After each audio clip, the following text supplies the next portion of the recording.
प्रस्तुत प्रतिवर्षी भगवान वीरभद्रेश्वर महादेव आणि भगवान वीरभद्राच्या या प्रांगणामध्ये आपण सर्वजण शिवपूजनाचा हा भव्य दिव्य सोहळा संपन्न करत असतो। या सोहळ्यामध्ये यावर्षी आगळा वेगळा विलक्षण असणारा हा उपक्रम आपण सुरू केलेला आहे। तो उपक्रम म्हणजे आपण श्री शिवमहापुराण कथा या ठिकाणी श्रवण करतो आहोत। शिवमहापुराण हे उद्धारक असणारं पुराण आहे। जगदोद्धार करण्याकरिता भगवान शिवानं ते प्रगट केलेलं आहे। श्री व्यासदेवांनी त्याची रचना विस्तार करून आपल्या सर्वांच्या समोर ते प्रस्तुत केलेलं आहे। सूतजींसारख्या महान पुरुषांनी शौनकादिकांच्या समोर त्याचं वर्णन करून सांगितलेलं आहे। वर्षानुवर्ष अनेक जडजीवांचा उद्धार करण्याचं कार्य हे शिवमहापुराण करत आहे। याच्यामध्ये शिवमहात्म्य आपल्याला श्रवण करायला मिळतं।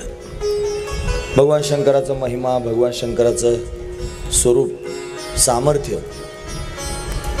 दयाळुता, कृपाळुता या सगळ्या गोष्टी भगवान शंकराविषयी या शिवमहापुराणात आपल्याला पाहायला मिळतात। काल आपण पाहत होतो प्रयागराज क्षेत्र आहे। या प्रयागराज क्षेत्रामध्ये अनेक ऋषीमुनी एकत्र आलेले आहेत आणि सर्व ऋषीमुनी मिळून श्री सूतजींच्या समोर अनेक प्रश्न विचारत आहेत। मोठा एक यज्ञ सुरू केलेला आहे। यज्ञातून थोडासा वेळ शिल्लक आहे आणि उरलेल्या वेळामध्ये आणि सर्वजण मिळून भगवंताची कथा गुणानुवाद अशा पद्धतीने ऐकतायत। सूतजी सांगतायत। सुतांच्या समोर ऋषीमुनींनी काल प्रश्न विचारला,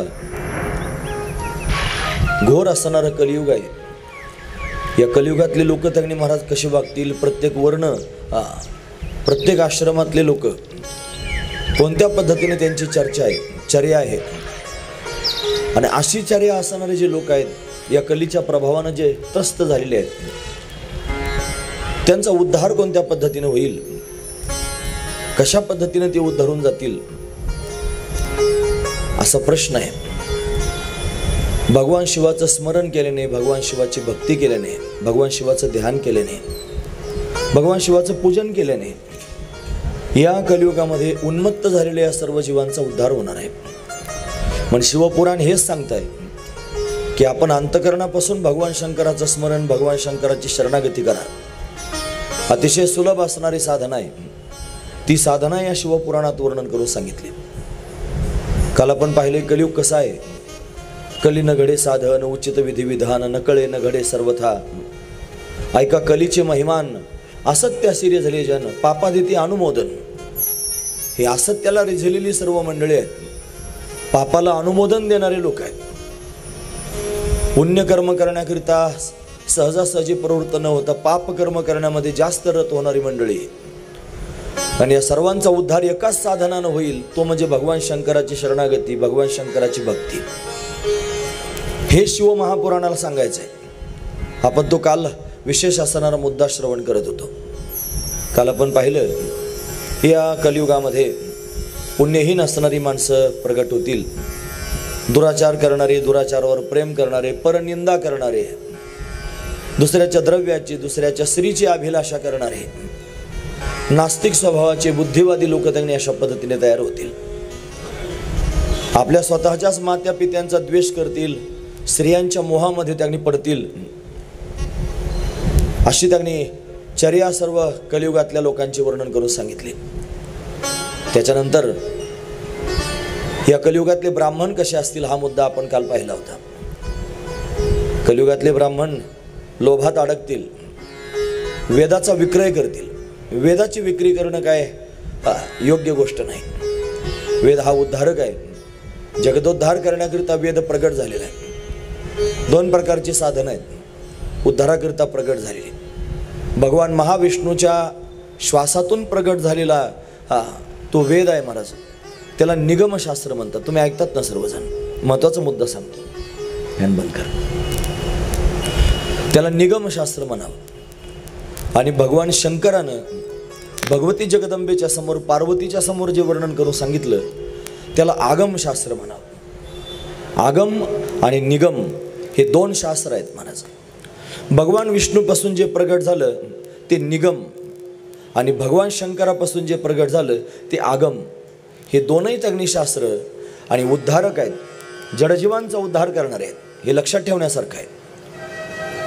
म्हणून वेद हा श्रेष्ठ आहे. आगमशास्त्र म्हणजे तंत्रशास्त्र ते सुद्धा श्रेष्ठ आहे. पण तंत्रशास्त्रामध्ये सर्वांचा अधिकार नाही. सर्वांना तंत्रशास्त्र त्यांनी सहजासहजी अवगत होत नाही.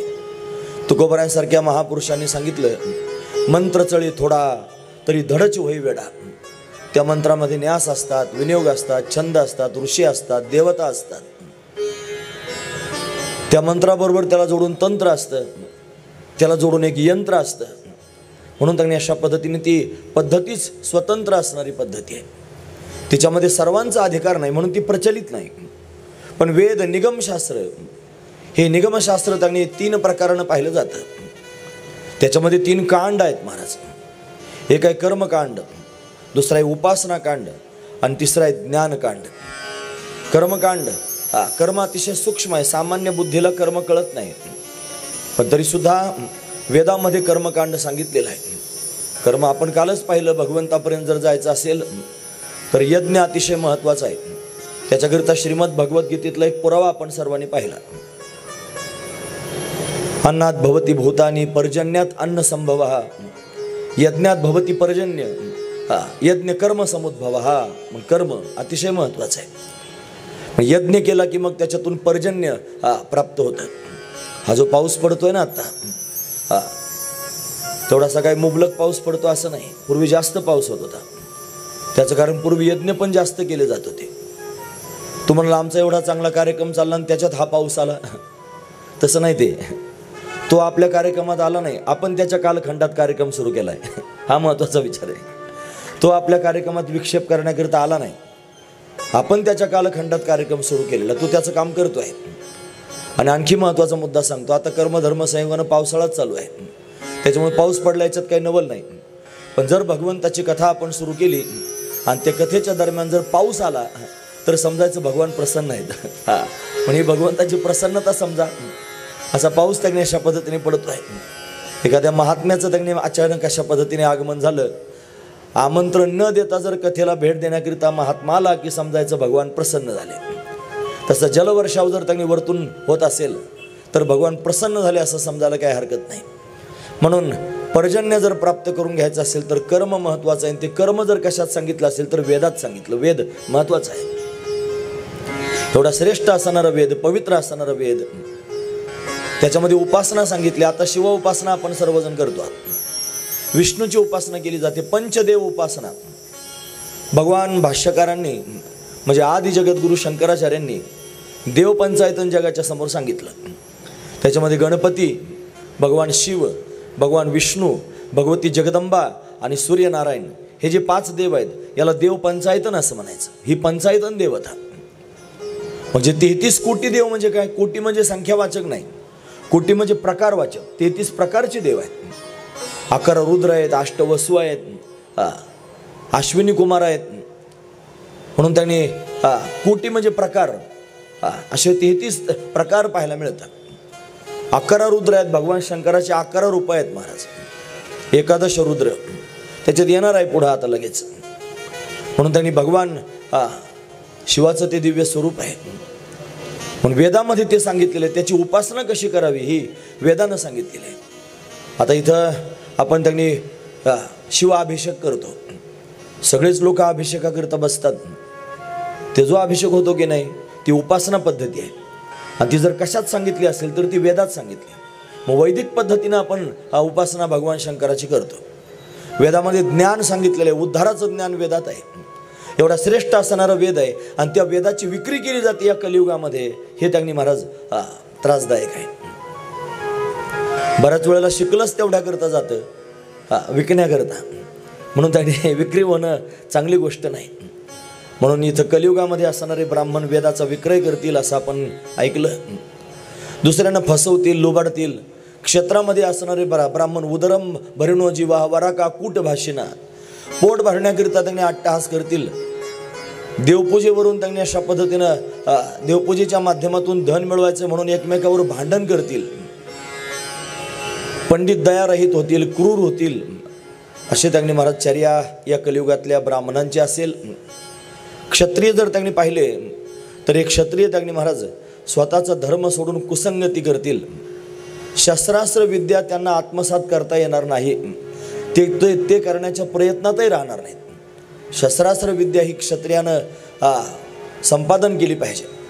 14 विद्या शिकवल्या जातात. पूर्वीच्या काळात आपल्या देशामध्ये गुरुकुलं होते.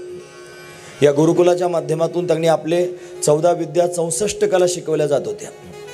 आपल्या देशावर इंग्रजांनी राज्य केलं आणि राज्य केल्यानंतर त्यांनी महाराज त्यांनी विचार केला या देशावर राज्य कसं करता येईल.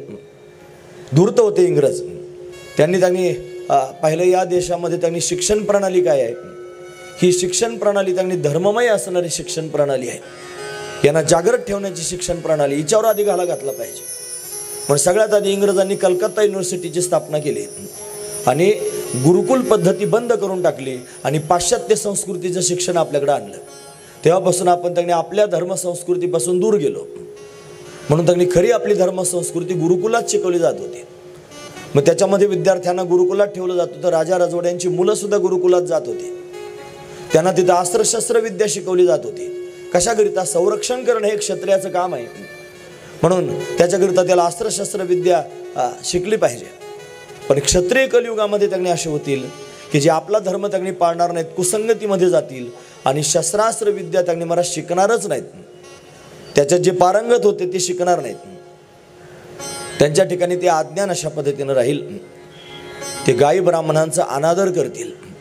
खरं तर क्षत्रियांनी ब्राह्मणांचा आदर केला पाहिजे, गोमातेचा आदर केला पाहिजे. गोमातेचा सांभाळ करणं, ब्राह्मणांचा सांभाळ करणं, वेदाचा सांभाळ करणं, धर्माचा सांभाळ करणं हे क्षत्रियाचा धर्म आहे.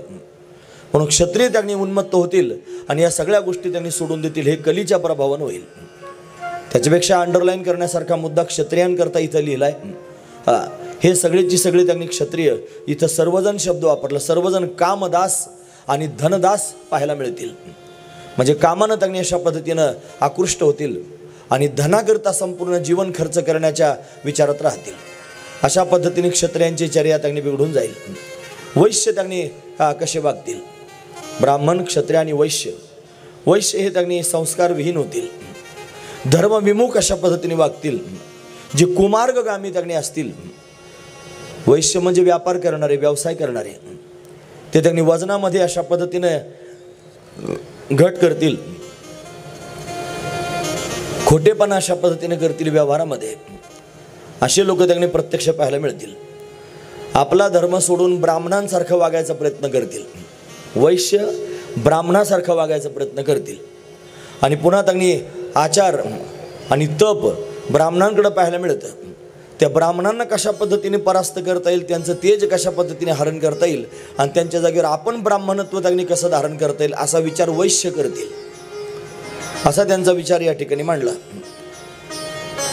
स्त्रिया, कलियुगातल्या स्त्रिया, खरं तर स्त्रियांना स्वतंत्र पारमार्थ करण्याची आवश्यकता नाही. वेदानं स्त्रियांना त्यांनी अशा पद्धतीनं विधान सांगितलेलं नाही. विवाह झाल्यानंतर आपला जो पती आहे त्या पतीच्या मतानुसार त्यांनी आपलं जीवनचर्या करावी हा त्यातला भाव आहे. म्हणून त्यांना वेगळं कर्मकांड करण्याची आवश्यकता नाही. पतीनं कर्म करायचं आणि पत्नीनं त्याच्यामध्ये सहभागी व्हायचं. आपल्याकडे पद्धत आहे बघा. पूजा करण्याकरिता जर पती बसला तर पत्नीनं त्याच्या शेजारी बसायचं आणि त्याच्या हाताला हात लावायचा. हे हाताला हात लावणं म्हणजे काय आहे? करंट देणं असं काय आहे का? नाही, ते माध्यम आहे महाराज. विवाह होत असतानाच त्यांनी अशा पद्धतीने वचन दिलं जातं. मी जे सत्कर्म करीन त्याच्यातून जे पुण्य प्राप्त होईल त्या पुण्यातला अर्धा वाटा मी तुला देईन. म्हणून विवाह झाल्यानंतर पतीचं त्यांनी अर्ध पुण्य पत्नीला प्राप्त होत असतं. हा एक नियम आहे. आणि विवाह झाल्यानंतर पत्नीच्या हातानं जर पाप घडलं तर त्यातला अर्ध पाप पतीला वाटून घ्यावं लागतं असं आहे. म्हणजे पतीच्या पापामध्ये पत्नी सहभागी नसते, पतीच्या पुण्यात सहभागी असते. आणि पत्नीने केलेल्या पुण्यामध्ये पती सहभागी नसतो, तिच्या पापात तो सहभागी असतो. पतीच्या मनात जर आला आपल्या पतीचा उद्धार व्हावा तर तिनं जर उपासना पती करता केली तर पतीला पुण्य प्राप्त होऊ शकतं. म्हणून त्यांनी स्त्रिया कशा असाव्यात तर त्या धर्मनिष्ठ असाव्यात, पातिव्रत्य धर्माचं पालन करणाऱ्या असाव्यात. पण या कलियुगामध्ये या स्त्रिया पतीची आज्ञा त्यांनी ऐकणार नाहीत, पतीची अवहेलना करणाऱ्या स्त्रिया पाहायला मिळतील. असं कलियुगाचं महात्म्य आहे. कन्या अविद्येने घेरलेल्या असतील, त्याच्यामुळे आई वडिलांना त्यांनी भयंकर त्रास सहन करावा लागेल. घरातली मुलगी केवढी लाडाची जरी असली तरी तिनं घर घर फिरू नये महाराज. बेटी हो कितनी प्यारी उसे घर घर घुमना ना चाहिए. म्हणून त्यांनी किती प्रेमाची मुलगी जरी असली तरी पण तिच्यावर वचक असला पाहिजे. जिस घर में आदर भाव नहीं उस घर पे जाना चाहिए. जिस घर में आदर भाव नहीं उस घर पे जाना चाहिए.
जिस घर में आदर भाव नहीं उस घर में जाना ना चाहिए. ज्या घरात आदर भाव नसेल त्या घरात जाऊ नये महाराज.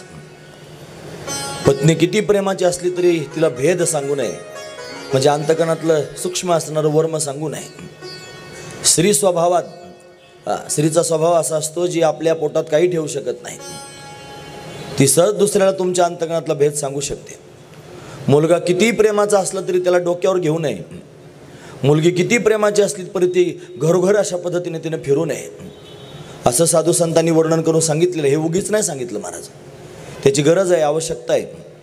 म्हणून कलियुगातल्या असणाऱ्या ज्या कन्या आहेत त्या कन्या त्यांनी अविद्येने घेरलेल्या असतील, अज्ञानानं घेरल्या असतील. त्यामुळे ते आई वडिलांना त्यांनी नकोशा वाटतील अशी त्यांनी अवस्था मुलींची कलियुगातल्या त्यांनी होण्याची दाट शक्यता आहे. हे सगळंचे सगळं वर्णन त्यांनी महाराज ऐकलं. आणि या कारणाकरिता या कलीच्या प्रभावातून त्यांनी मुक्त होण्याकरिता काहीतरी उपाय केला पाहिजे. काय उपाय करावा असा प्रश्न त्यांनी ऋषीमुनी सूतजींच्या समोर विचारू लागले. सूतजी मोठे दयाळू आहेत, कृपाळू आहेत. त्यांनी त्यांचा भाव त्यांनी जाणला. या सगळ्या गोष्टी कलियुगात घडणार आहेत म्हणून आम्ही कलीपासून अलिप्त राहण्याकरिता यत्न करतो आहोत. भगवंताचं चिंतन अशा पद्धतीने करतो आहोत. तुम्ही आम्हाला कृपा करून या कलियुगाच्या त्रासातून मुक्त होण्याकरिता काहीतरी उपाय सांगा. मग कलियुगाच्या त्रासातून मुक्त होण्याकरिता उपाय सांगू लागले. ते म्हणले असं आहे, जर या कलियुगामध्ये शुद्ध अंतकरणाने भगवान शंकराची भक्ती केली, भगवान शंकराची उपासना केली, तर कलीचा कोणत्याच प्रकारचा प्रभाव आपल्यावर पडणार नाही. कलीच्या त्रासातून आपण मुक्त राहू. म्हणून आपल्या सर्वांना जर कलीच्या या त्रासातून मुक्त व्हावं असं वाटत असेल तर आपण काय केलं पाहिजे? आपण भगवान शंकराची शरणागती केली पाहिजे. आपण भगवान शंकराचा नामजप केला पाहिजे. षडाक्षर मंत्र त्यांनी भगवान शंकराचा सांगितला जातो, ओम नमः शिवाय.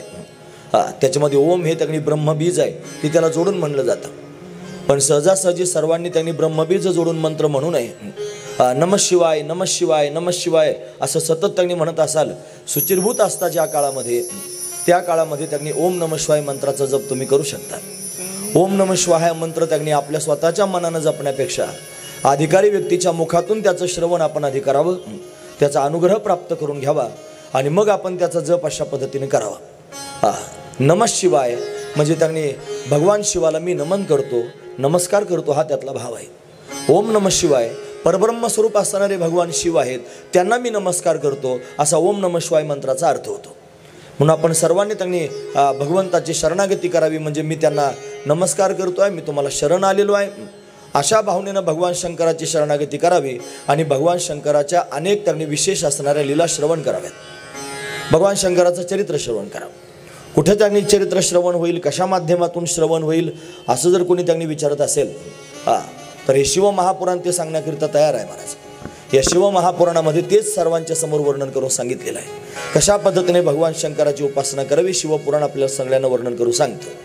प्रयाग क्षेत्रामध्ये शिवपुराण सांगायला सुरुवात झाली. प्रयाग क्षेत्र म्हणजे दिव्य असणारं क्षेत्र आहे. प्रयाग शब्दाचा अर्थ आपण काल ऐकला, संगम, 3 नद्यांचा संगम, गंगा, यमुना आणि सरस्वती. या ज्या 3 नद्या आहेत, रूपकात्मक दृष्टीनं त्यांनी आपण जर पाहिलं तर या 3 नद्या म्हणजे त्यांनी भक्ती, ज्ञान आणि वैराग्य, भक्ती, ज्ञान, वैराग्याचा असणारा संगम म्हणजे प्रयागराज तीर्थ. आपल्याला जर त्यांनी भगवंतापर्यंत जायचं असेल, आपल्याला जर शिवस्वरूप व्हायचं असेल, भगवान शंकराची उपासना होऊन भगवान शंकराला प्रसन्न करून घ्यायचं असेल तर आपल्याकडे काय असलं पाहिजे? आपल्याकडे भक्ती असली पाहिजे, आपल्याकडे ज्ञान असलं पाहिजे, आपल्याकडे वैराग्य असलं पाहिजे. या 3 गोष्टींचा संगम म्हणजेच प्रयागराज.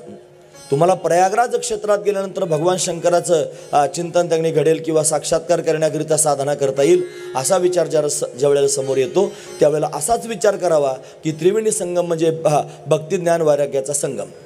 आपल्या मनामध्ये भगवान शंकराविषयी भक्ती असावी. आपण सर्वजण ज्या अर्थी कथा श्रवण करण्याकरिता आलो त्या अर्थी आपल्या अंतकरणात भगवान शंकराविषयीची भक्ती आहे.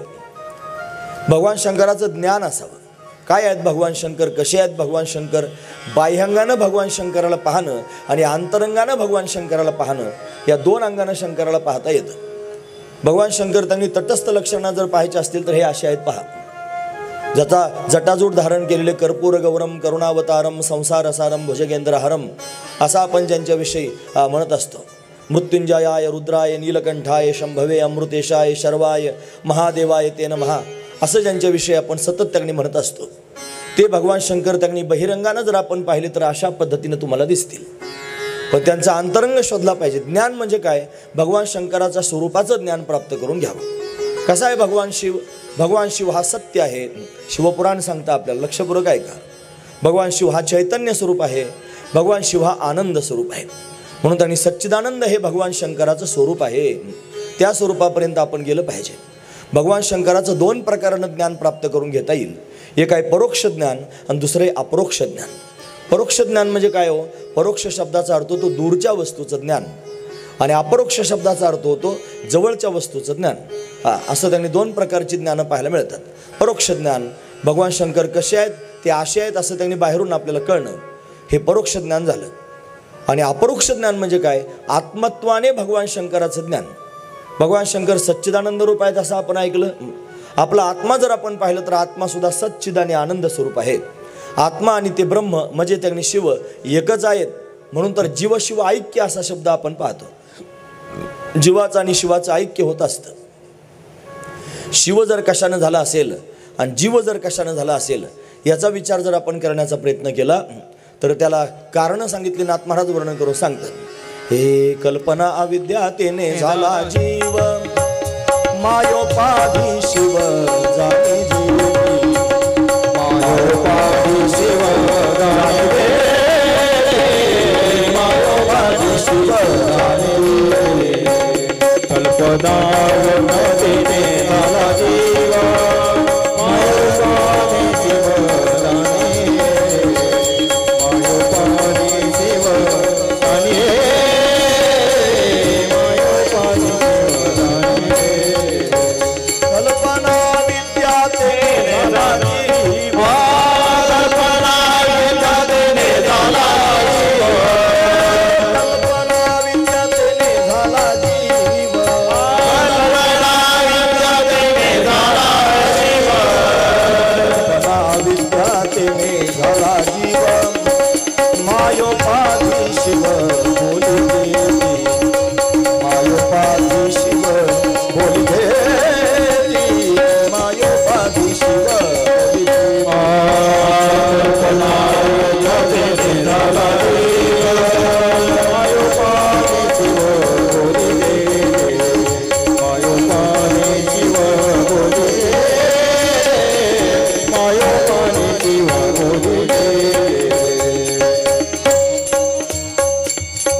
कल्पना अविद्या तेने झाला जीव, मायोपाधी शिव बोले जे ते. कल्पना आणि अविद्येनं जीवपणा आलेला आहे. आपण सर्वजण जीव झालो, हे कशामुळे झालो असेल तर त्या कल्पनेमुळं आणि अविद्येमुळं झालो. लक्षपूर्वक आहे का? आपण सर्वजण सच्चिदानंद स्वरूप ब्रह्म आहोत. हे बघा, हे अशा प्रक्रिया जर ऐकायच्या ठरल्या तर माणसाला जड जातात, कारण त्या कधी ऐकलेल्या नसतात. बरं, त्याच्याशी आपल्याला काही घेणं देणं वाटत नाही. मग त्या कधीच न ऐकल्या कारणानं डोक्यावरून जातात. मग त्याला परिभाषा माहीत असली पाहिजे, त्याला नजर असली पाहिजे. काल कर्मधर्म संयोगाने सुनील भाऊंनी आणि वागचौरे बाबांची आठवण केली. आदरणीय श्री वागचौरे बाबा आपल्या परिसराकरिता वरदान स्वरूप होते महाराज. आपल्या परिसराला खरंच वरदान होते. काही महापुरुष असेच असतात की जे सामान्य जीवाचा उद्धार करण्याकरिता प्रगट होत असतात. आमच्या परिसरामध्ये 2-3 महात्मे असे झाले की ज्यांनी नजर आणून दिली परिसराला. त्याच्यामध्ये त्यांनी महाराज वैकुंठवासी श्री बाळकृष्ण महाराज भोंदे बाबा, त्याच्यानंतर पूजनीय वंदनीय आदरणीय श्री पुंडलिक महाराज जंगले शास्त्रीजी, आणि त्या दोघांनाही नगर तालुक्यामध्ये विशेष रूपानं प्रगट करण्याकरिता ज्यांचा विशेष सहभाग होता ते म्हणजे आमचं ज्यांच्याकडे शिक्षण झालं, ग्रंथांचं अध्ययन झालं, ते म्हणजे वैकुंठवासी पंढरीनाथ महाराज देवकर बाबा. देवकर बाबांनी भोंदे बाबांना आणि जंगले महाराजांना नगर तालुक्यामध्ये विशेष रूपानं समोर आणलं. ही सामान्य मंडळी नव्हती. बाळकृष्ण महाराज हे त्यांनी शिर्डीमध्ये राहून वागचौरे बाबांकडे त्यांनी शिकण्याकरता होते. तिथं राहून त्यांनी शिक्षण घेतलं. फार कठीण परिस्थितीतून शिक्षण घेतलं. मला त्यांचं चरित्र त्यांनी संपूर्ण सांगायचं नाही तुमच्यासमोर. विवाह झाल्यानंतर आले शिर्डीला, म्हणजे पत्नीला त्यांनी सोडून आले. सांगितलं तुमचं तुम्ही बघून घ्या, मी चालू शिकायला. इथं आल्यावर काय फार चांगली सोय नव्हती. इथं आल्यानंतर सुद्धा त्यांनी फार कष्ट होते. मधुकरी त्यांनी मागावी लागत होती, आणि मधुकरीचं अन्न त्यांनी महाराज आणायचं, आणि पुन्हा त्याच्यावर जर एखाद दिवशी भाजी मिळाली नाही, त्यांच्या ताई त्यांनी सांगतात भेटायला गेल्यावर कधी एक दिवशी भाजी मिळाली नव्हती म्हणून त्यांनी ती छोटीशी खोली होती, त्या खोलीत त्यांनी तिकडं तोंड करून भिंतीकडं तोंड करून मिरची वाटत होते. लाल मिरची होती, त्याच्यामध्ये पाणी टाकून त्यांनी ठेसायचं काम चालू होतं. भाकरी मिळाली होती, भाजी मिळाली नव्हती, त्याच्यात मीठ घालून त्यांनी त्या मिरचीमध्ये ठेसून भाकरीबरोबर ती मिरची खायचं काम चालू होतं. त्यांच्या पत्नीनं पाहिलं, डोळ्यात पाणी आलं. म्हणले खायला सुद्धा काही व्यवस्था नाही. पण शिक्षण घेण्याकरिता अट्टहास केला. जर झोप येत होती म्हणून झोपेकरता काय उपाय करावा? मिरच्या आणल्या, मिरच्या लाल मिरच्या, हिरव्या मिरच्या आणल्या, आणि फार झोप येते म्हणून झोप यायला लागली की डोळ्यात मिरची पिळायची. थोडा विचार करून बघा ना, विचार केला तरी केवढा त्रास होतो. अशी त्यांनी ही मंडळी काय केलं, त्यांनी ज्ञानार्जन केलं. इथं भक्ती ज्ञानाचा शब्द आला ना, म्हणून ज्ञान सांगतो मी तुम्हाला. हे ज्ञानार्जन करण्याकरिता एवढे कष्ट त्यांनी सहन केले, आणि ते सगळंचे सगळं धन जमा केलं आणि तिकडं वाटून दिलं महाराज लोकांना. आजही त्यांनी त्याचं वाटप चालू आहे. अशा पद्धतीने जंगले महाराजांनी पंढरपुरात राहून त्यांनी महाराज मधुकरी मागून मोठ्या भाऊंकडे त्यांनी महाराज परमपूजनीय आदरणीय प्रातस्मरणीय वैकुंठवासी हरिभाऊ महाराज दाताळकर त्यांच्याकडे त्यांनी शिक्षण घेतलं. ज्यांचं नाव मी सारखं सारखं घेतो, देवकर महाराज, ते श्री संत रंगनाथ महाराज परभणीकरांकडे त्यांनी महाराज 1958 ते 70 पर्यंत शिकण्याकरता होते. सगळं भांडवल त्यांनी घेऊन आले. त्यांना नजर आली, त्यांना परिभाषा कळाली, आणि मग ते जगाच्या समोर अशा पद्धतीने मांडलं. त्यांना कळत होतं म्हणून तर जंगले महाराजांना, बाळकृष्ण बाबांना पाठ सांगण्याकरिता लोकांच्या समोर त्यांनी आणलं. म्हणजे जर हा वेदांताचा प्रसंग जर ऐकायचा असेल तर त्याच्याकरिता परिभाषा कळावी लागते, त्याच्याकरिता नजर असावी लागते.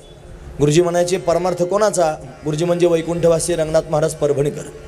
ते म्हणायचे परमार्थ कोणाचा? गरिबाचा का श्रीमंताचा? मग लोक चर्चा करायची, कोणी म्हणायचं गरिबाचा, कोणी म्हणायचं श्रीमंताचा. मग ते थोड्या होऊ द्यायचे चर्चा, मग म्हणायचे परमार्थ गरिबाचा नाही, श्रीमंताचा नाही, परमार्थ नजरेचा. ज्याला नजर आली त्याचा परमार्थ. आपल्याला जर नजरच नसेल परमार्थाची, मग ऐकून काय उपयोग आहे? भाऊ म्हणायचे कहा गए तो कहा नाही, क्या लाया तो कुछ नाही. 7 दिवस कथा ऐकली, नुसत्या गोष्टीच ऐकून घरी आला, ज्ञानच पदरात पडलं नाही, त्याचा काय उपयोग होईल? म्हणून जीव ब्रह्म ऐक्य या सगळ्या गोष्टी कधीतरी ऐकल्या पाहिजेत महाराज. म्हणून ज्ञान म्हणजे काय? भगवान शंकराचं ज्ञान प्राप्त करून घ्यायचं. 2 प्रकारचं ज्ञान आहे, परोक्ष ज्ञान आणि अपरोक्ष ज्ञान. परोक्ष ज्ञान म्हणजे बाहेर दूरच्या पदार्थाचं असणारं ज्ञान. भगवान शंकराला जाणलं ते सत्य स्वरूप आहेत, ते चैतन्य स्वरूप आहेत, ते आनंद स्वरूप आहेत, ते अनादी आहेत, ते अनंत आहेत, ते सर्वांचे आदी आहेत, सर्वांचं मुख्य असणारं कारण आहेत महाराज. असे असणारे भगवान शिव आहेत. हे कळालं, हे जे कळणं आहे ना याला परोक्ष ज्ञान असं म्हणतात. आणि मग पुढे जाऊन त्यांनी महाराज अपरोक्ष ज्ञान प्राप्त करून घ्यावं. मग आपला जो आत्मा आहे हा आत्मा सत्य स्वरूप, चैतन्य स्वरूप, आनंद स्वरूप आहे. आत्मा आणि ते ब्रह्म म्हणजे भगवान शिव एकच आहेत, दोघांचं ऐक्य आहे. हे ऐक्य जाणणं याचं नाव आहे त्यांनी अपरोक्ष ज्ञान. श्रीगुरूंनी उच्चारण केलेल्या महावाक्याचा श्रोत्राशी संबंधरूप प्रथम श्रवण हेच अपरोक्ष ज्ञानास हेतू आहे असं शास्त्र म्हणतं. मग श्रीगुरूंनी यावं आणि आल्यानंतर आपल्याला त्यांनी सांगावं तत् त्वम असी ते ब्रह्म तू आहेस. त्या तत्वमसी महावाक्यामध्ये 3 पद आहेत. एक तत्पद आहे, एक त्वम पद आहे ना असी पद आहे. तत्पदाचा वाच्यार्थ आणि लक्षार्थ, त्वम पदाचा वाच्यार्थ आणि लक्षार्थ पाहावा लागतो. तत्पदाचा वाच्यार्थ होतो ईश्वर, भगवान शंकराला ईश्वर म्हणतात. तत्पदाचा लक्षार्थ होतो ब्रह्म, त्वम पदाचा वाच्यार्थ होतो जीव आणि त्वम पदाचा लक्षार्थ होतो आत्मा. आणि असी पदानं त्याचं ऐक्य सांगायचं असतं.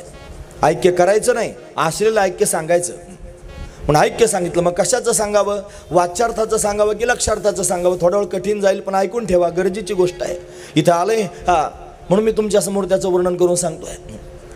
म्हणून वाच्यार्थाचं ऐक्य होत नाही, ईश्वर आणि जीव यांचं ऐक्य होत नाही. कशामुळं? उपाधी भिन्नत्वाद. ईश्वराची उपाधी आहे माया, म्हणजे ईश्वर मायेमुळं प्रगट झाला आणि जीव हा त्यांनी अविद्येमुळं प्रगट झाला. म्हणून त्यांनी उपाधी भिन्न आहे दोघांची. म्हणून वाच्यार्थाचं ऐक्य होत नाही. लक्षार्थ काय आहे? लक्षार्थ आहे ब्रह्म आणि आत्मा.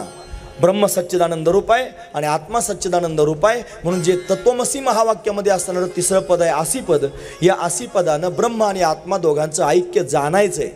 महत्वाची गोष्ट आहे, ऐक्य करायचं नाही, जाणायचं आहे. आणि अशा पद्धतीने ऐक्य जाणलं की तो जीवच शिवस्वरूप होतो. जीवच शिवस्वरूप होतो. हे कशानं होईल? हे संतांच्या कृपेनं होईल. ज्ञानोबराय म्हणतात हे असो हा दिठिवा जायावरी झळके का पद्म करू माथा पारुखे तो जीवची परी तुके महेशेसी. फक्त दृष्टी जरी त्या संतांची त्या साधकावर पडली तरी त्यांच्या दृष्टिक्षेपाचा प्रभाव काय आहे महाराज वर्णन करून सांगतात. तो जीवच आहे, पण तुलनेला येतो कोणाच्या? महेशेशी. महेशाच्या तुलनेचं होतं. त्याच्या तेवढं सामर्थ्य अशा पद्धतीने प्राप्त होतं. म्हणून ज्ञान हे अतिशय श्रेष्ठ आहे महाराज. ज्ञान हे शास्त्र आहे, ज्ञान हे शस्त्र आहे. ते जीवपणा घालवणारं, अविद्या घालवणारं, संसार घालवण्याचं शस्त्र आहे महाराज ज्ञान. नाही ज्ञानेन सदृशम. ज्ञानासारखं त्यांनी जगात दुसरं काही नाही. पवित्र आहे ज्ञान, श्रेष्ठ आहे ज्ञान, विशेष आहे महाराज ज्ञान. ते ज्ञान सहजासहजी प्राप्त व्हायचं नाही. शिवमहापुराण ऐका, भगवान शिवाची कृपा होईल.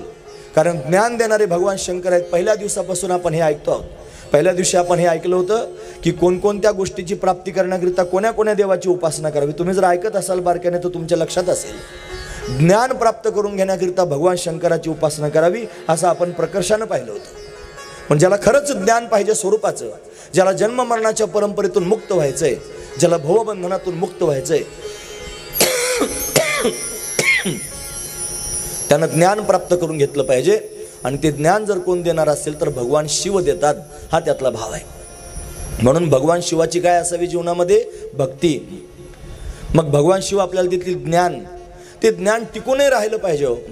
नाहीतर एकदा ज्ञान झालं रे झालं की मग उन्मत्तपणा पण निर्माण होतो. ते ज्ञान टिकण्याकरिता उपाय सांगितला ज्ञानोबारांनी. ते म्हणतात हे ज्ञान टिकण्याकरिता गरज आहे वैराग्याची. विरक्ती वाचवणे काही ज्ञानाशी तगण्याची नाही.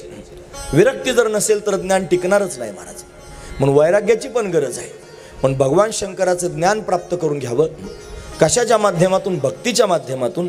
आणि ते टिकवावं कशाच्या माध्यमातून? वैराग्याच्या माध्यमातून. पण भक्ती ज्ञान वैराग्याचा संगम म्हणजे त्रिवेणी संगम आहे. आणि या त्रिवेणी संगमामध्ये अशा पद्धतीने आपल्याला बोध प्राप्त होणार आहे.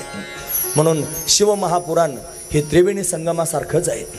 हे आपल्या जीवनामध्ये त्यांनी भक्ती ज्ञान वैराग्याचा वर्षाव अशा पद्धतीने करणार आहे.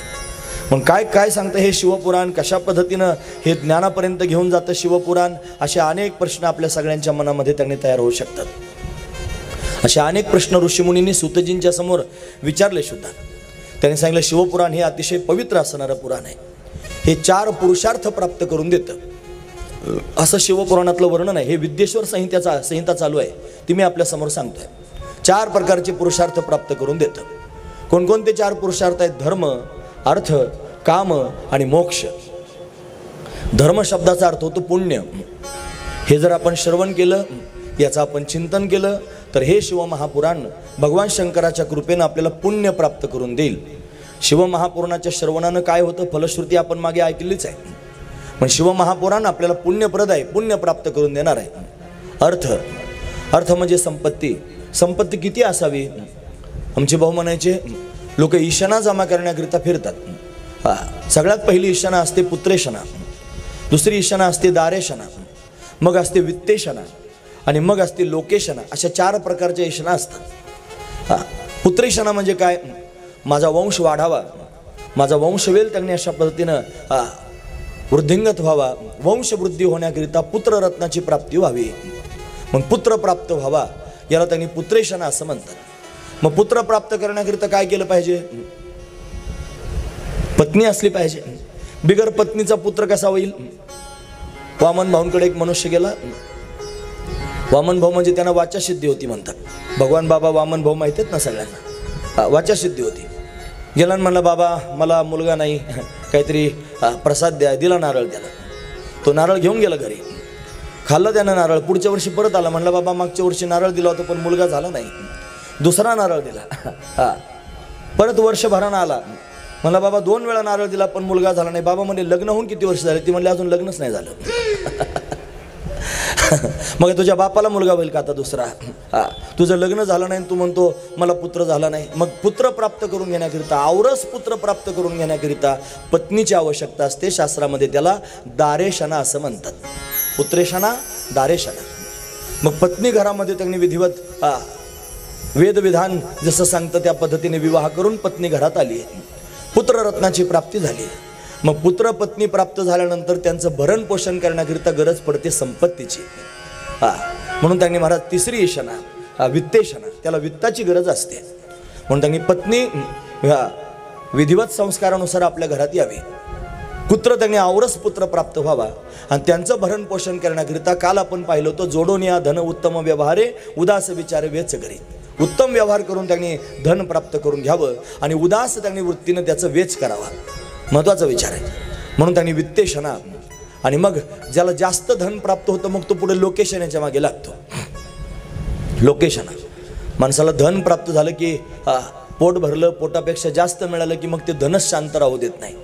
ते म्हणतात आता कसा कसा दिसू ज्यांना, मी लोकांच्या समोर कसा येऊ, हे धनच त्याला त्यांनी नाचायला लावतं. महत्त्वाची गोष्ट आहे म्हणायचं.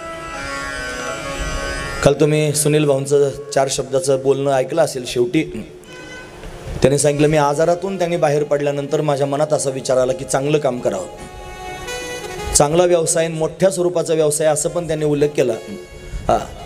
पण या माध्यमातून मला कोणत्याच प्रकारचं पद, प्रतिष्ठा, वैभव प्राप्त करून घेण्याची इच्छा नाही असं स्पष्ट माईकमध्ये त्यांनी सांगितलं. हे जे आहे की नाही, हीच भावना सगळ्यांच्या मनात असली पाहिजे. धन आहे पण धनाच्या माध्यमातून मला लोकेशना नको आहे, या धनाच्या माध्यमातून धर्मकार्य व्हावं अशी भावना निर्माण झाली पाहिजे. हा महत्त्वाचा विचार आहे. म्हणून त्यांनी धर्मांतकरणात निर्माण व्हावा गरज आहे. पुण्य म्हणजे त्यांनी आपण 4 पुरुषार्थ पाहतो. धर्म, अर्थ म्हणजे संपत्ती कशाकरता लागते, या कारणांकरता संपत्ती लागते. पुत्रेशना, दारेशना, मग वित्तेशना ही कशाकरता लागते, या कारणाकरता लागते. अर्थ, काम म्हणजे इच्छा. आपल्या अंतःकरणामध्ये बऱ्याच इच्छा असतात. मला पत्नी असावी, मला मुलं असावीत, मला घर असावं, माझा प्रपंच चांगला असावा, या पण इच्छाच आहेत. या सामान्य असणारी इच्छा आहेत. त्याच्यापेक्षा त्यांनी महाराज विशेष असणारी इच्छा जर कोणती असेल, माझा उद्धार व्हावा, मला मोक्ष मिळावा, मला परमात्म्याचं दर्शन व्हावं, ही विशेष असणारी इच्छा आहे. अशा 2 प्रकारच्या इच्छा, सामान्य इच्छा आणि विशेष इच्छा अंतःकरणात असू शकतात. म्हणून त्यांनी इच्छा पूर्ण करण्याकरिता अट्टहास करणं हा पण पुरुषार्थच आहे. म्हणून त्यांनी काम पूर्ण करणं, धर्म, अर्थ, काम म्हणजे इच्छा आणि मोक्ष. शेवटचा मुद्दा आला मोक्ष, पुरुषार्थ सांगतो. शिवमहापुराणाच्या माध्यमातून भगवान शिवाची कृपा होते आणि त्यांच्या कृपेनं काय प्राप्त होतं हे ऐकायचं आपल्याला. धर्म प्राप्त होतो, अर्थ प्राप्त होतो, काम पूर्ण होतो आणि मोक्षापर्यंत